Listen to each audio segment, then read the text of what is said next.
నా కోరికలన్నీ తీర్చున్న తల్లి ఎవరో నాకు తెలియదు. నేను ఈ ఊరికి వచ్చిన హైదరాబాద్కు. నేను ఒక కోరిక కోరుకున్న తల్లి, ఆ కోరిక తీర్చుని ఇప్పటి వరకు నా ఎంబడి తోడు నీడ తల్లివి తండ్రివి బిడ్డవు అన్నీ సదాస్తు నువ్వే నాకు అయిన తల్లి. నీ కృప లేని నేను లేను.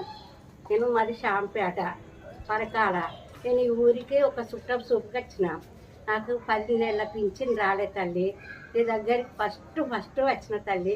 నువ్వెవరో నాకు తెలియదు, నేను నీకెవరో తెలియదు తల్లి. జగన్మాత నీ దగ్గరికి వచ్చి కోరిక తీర్చని కోరుకున్నా.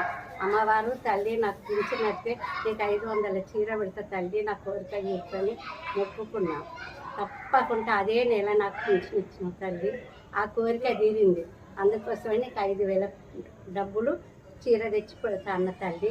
ఇంకో కోరికలు చిన్న కోరికలు కూడా తీర్చిన తల్లి. నా బిడ్డకు నాకు జ్వరం అంత తక్కువ కావాలి తల్లి. అమ్మవారు నువ్వు ఉండేదంటే ప్రతిరోజు నేను యాడ్ చేసుకుని పండుకుంటాను తల్లి. చిన్న విషయాలలో కూడా నాకు తోడు నీడ. నాకు ఆకలి అవుతాను తల్లి అన్న కూడా నాకు కడుపు నింపుతుంది తల్లి. కష్టమైన ఉంచట తల్లి, నేను అబద్ధమాడ.